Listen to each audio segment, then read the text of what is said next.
बुधवार को कर्मचारी शिक्षक संयुक्त मोर्चा ने एक प्रेस वार्ता की।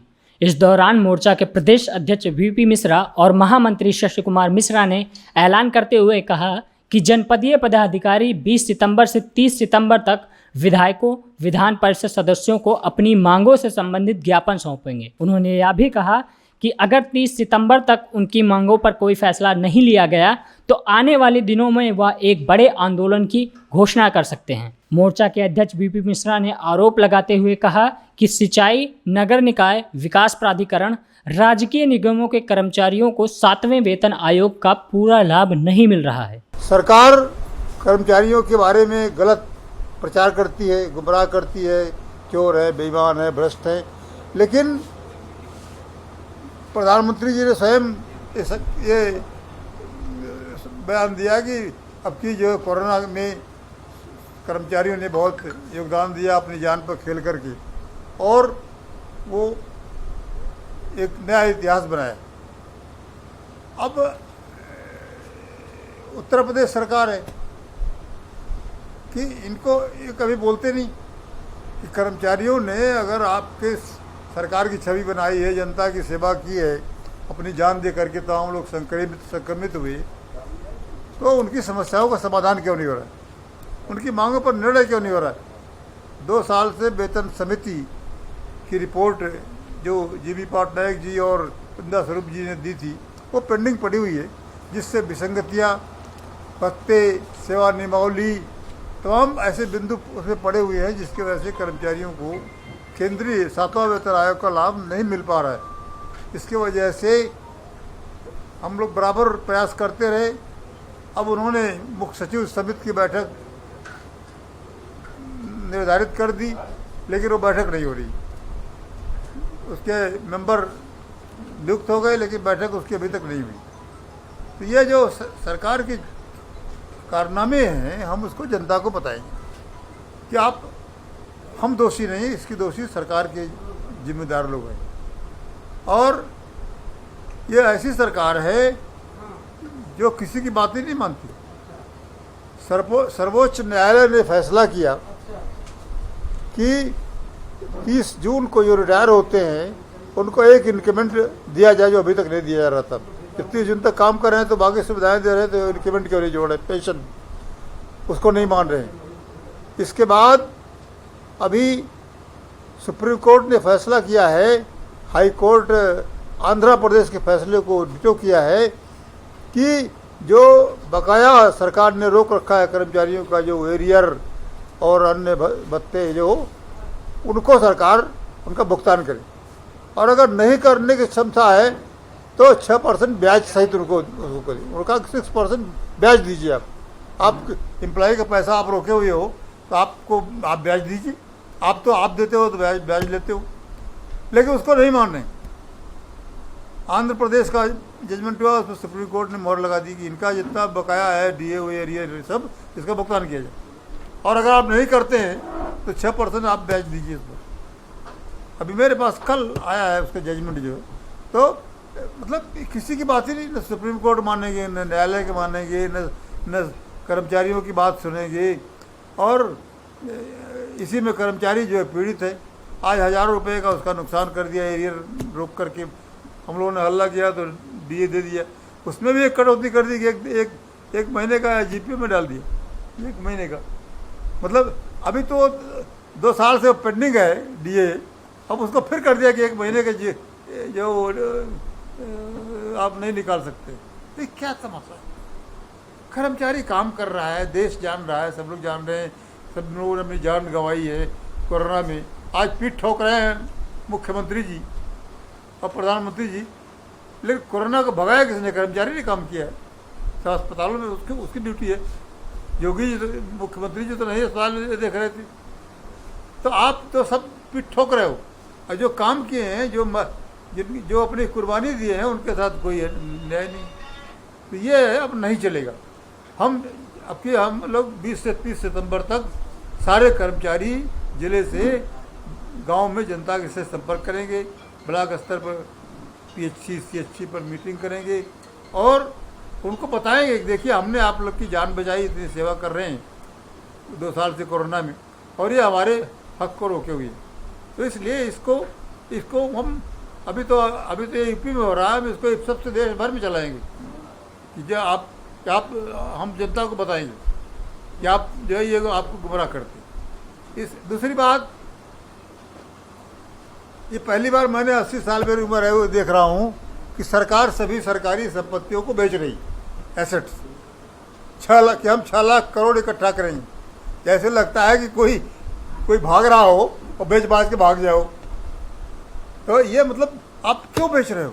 रेलवे की संपत्तियां हैं, रेलवे में रेलवे लाइन बढ़ती है, तमाम उसमें उनके काम होते हैं, आप उसको बिना उनसे पूछे क्यों बेच रहे हो?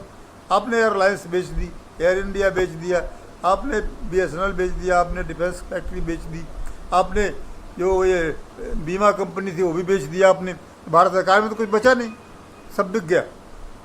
अब बचा है उत्तर प्रदेश में, यहाँ अन्य राज्यों में। तो ये जब लौट के आएंगे तो यहाँ भी वो जितने कॉरपोरेशन है, निगम है, वहाँ ख़त्म हो गए, यहाँ भी ख़त्म हो जाएंगे, लोकल बॉडीज ख़त्म हो जाएगी।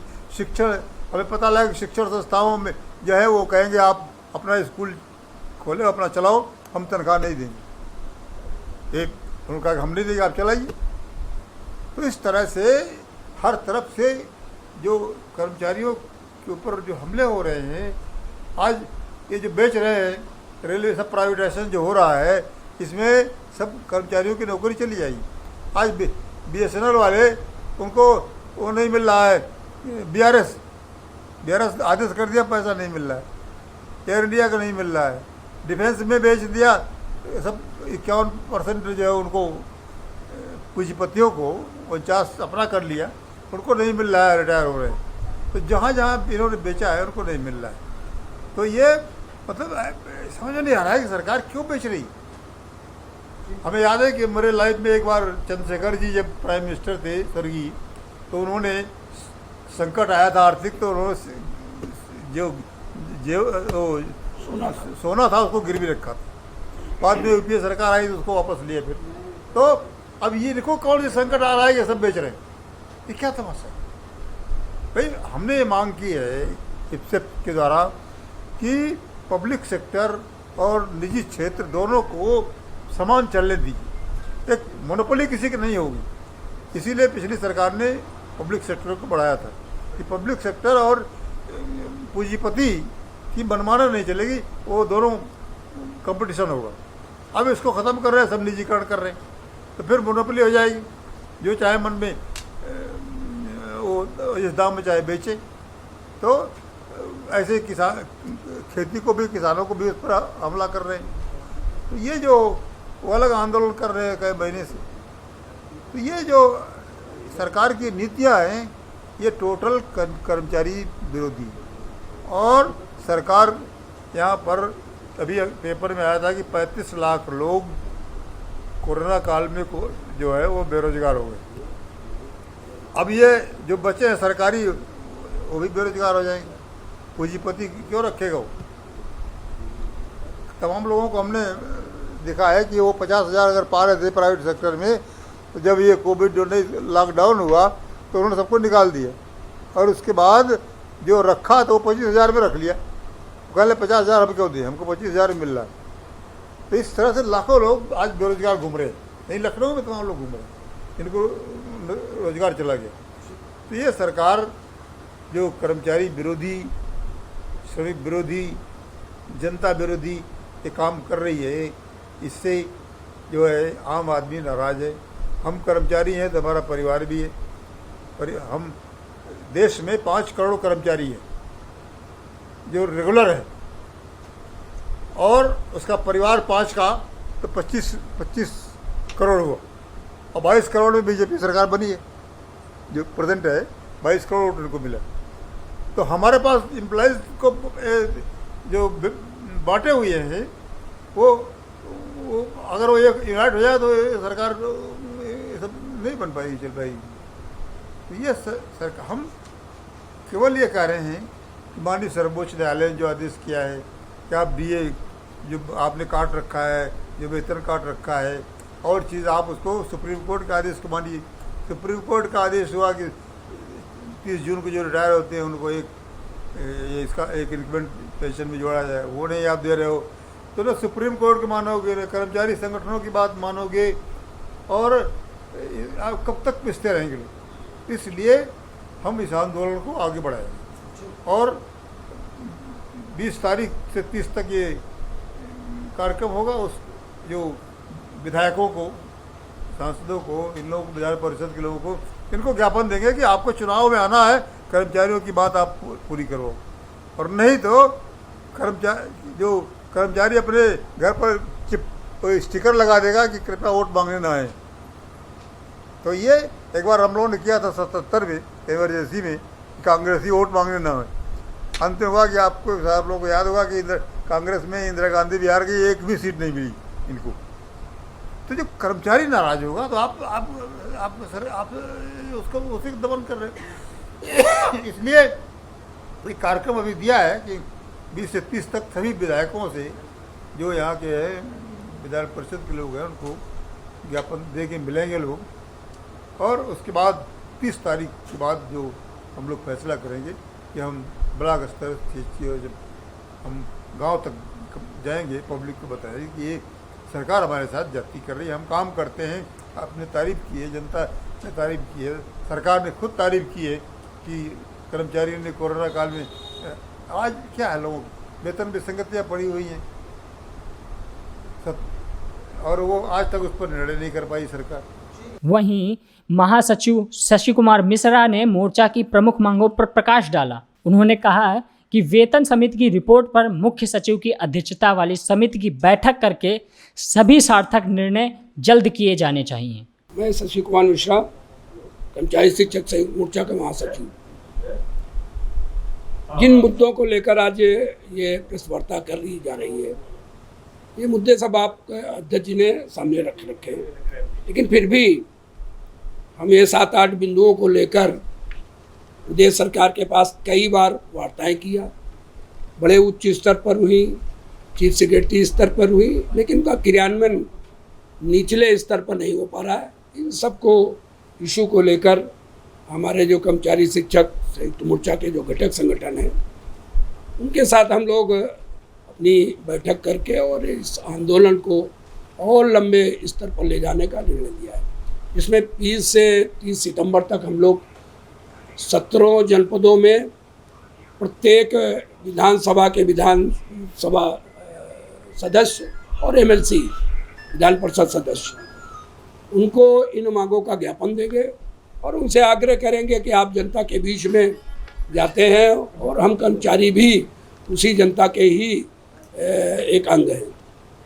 यदि आप हमारी बात नहीं सुनोगे तो हम आपकी भी बात आगे आने वाले समय में नहीं सुनेंगे, जिसमें कि प्रमुख रूप से अध्यक्ष जी ने बताया, जैसा कि वेतन विसंगतियाँ हमारी हैं 2 साल से पड़ी हुई हैं, भत्तों की कटौती कर दी गई, उस एरियर की बात है, विनियुक्तिकरण की बात है। सरकार ने 31 दिसंबर 2001 तक विनियुक्तिकरण का आदेश किया, 24 फरवरी 2016 को। 24 फरवरी 2016 से लेकर आज हम लोग 21 में बैठे हैं। 5-6 साल हो गए पूरे प्रदेश में विनियुक्तिकरण की कार्रवाई, खास तौर से हमारे निकायों में, विकास प्राधिकरणों में, निगमों में नहीं हुई, स्टेट में तो हो गई हैं। लेकिन ये सब स्थितियाँ रोडवेज कर्मचारियों की मांगे हैं, निगमों को चलाने के लिए कहते हैं घाटे में है, तो ये कोई ठोस निर्णय तो करिए। आप घाटे में है तो आपकी नीतियों के कारण है, ये सरकार की ढुलमुल नीतियों के कारण है। हमारा तो कर्मचारी नहीं है ना। आपने जब आपने उस पर थोपा और कहीं 1 कर्मचारी, कहीं 2 कर्मचारी, कहीं 4 कर्मचारी, उनको मर्ज करिए, समायोजित करिए और ढंग से चलाइए। इसी प्रकार से आउटसोर्सिंग संविदा, आपने पूरे प्रदेश में लाखों कर्मचारी दिए। मैं अपने स्थानीय निकाय की बात कर लूँ, यहाँ पे आप प्रेस वार्ता कर रहे हैं, 11,076 कर्मचारी मेरे यहाँ है आउटसोर्सिंग, 11,076। वो आप शहर में देख रहे हैं, रोज आप पेपर में छपता है क्या सफाई नहीं, आज ये नहीं, आज वो नहीं, केवल धंधेबाजी हो रही है। एनजीओ के माध्यम से बड़े बड़े अधिकारियों के सब एनजीओ बन गए हैं। कहीं 30 आदमी हैं तो कहीं 10 मिलेंगे मौके पे, तो कहीं 10 आदमी हैं तो 5 मिलेंगे, और उनको 5-6 हज़ार 7 हज़ार रुपये देते हो 5-5 महीने 6-6 महीने। इनकी कोई नीति बनाइए, आप कैसे उनसे काम लेंगे, उनका क्या होगा, उनके आकस्मिक निधन पर क्या गवर्नमेंट करेगी, ये सब कुछ नहीं है। आज बेरोजगारी की ओर हमारे नौजवान युवकों को, नौजवान कर्मचारियों को ये सरकार झोंक रही। इन सब मुद्दों को लेकर अब हम लोग बहुत सरकार के पास जा चुके, बहुत अधिकारियों के पास जा चुके। अब हम जनता के बीच में जाएंगे, वहाँ बताएंगे कि हम आंदोलन करते हैं तो आपको भी उससे सफ़र करना पड़ता है। आज हम पानी बंद कर दें, आज हम स्ट्रीट लाइट बंद कर दें, आज हम सफाई बंद कर दें, तो जनता तो झेलेगी, लेकिन मेरा भी परिवार से सफ़र करता है। इसलिए हम दोहरी भूमिका में रहते हैं सदैव। तो हम जनता के बीच में जाकर इन सब बातों का उजागर करेंगे और जनता से कहेंगे कि सरकार हमारे साथ अनैतिक और दुर्व्यवहार कर रही है। पॉलिसी जो हमारे पास अटेम्प्ट हैं उनको क्रियान्वयन नहीं कर रही है। जो हमारे समझौते हैं, जो हमको मिल रहा है, वो तो कम से कम दिया जाए। इन सब बातों को लेकर 20 से 30 सितंबर तक हम लोग आंदोलन करेंगे और 30 के बाद फिर हम लोग पुनः बैठकर बड़े आंदोलन की कार्यक्रम की घोषणा करेंगे, जिसमें हो सकता है कि अनिश्चितकालीन हड़ताल हो या गांव-गांव, ब्लॉक नगर पंचायत और नगर पालिकाओं स्तर तक जाए। ये सब बातें हैं। ब्यूरो रिपोर्ट, टीम भारत खबर, लखनऊ।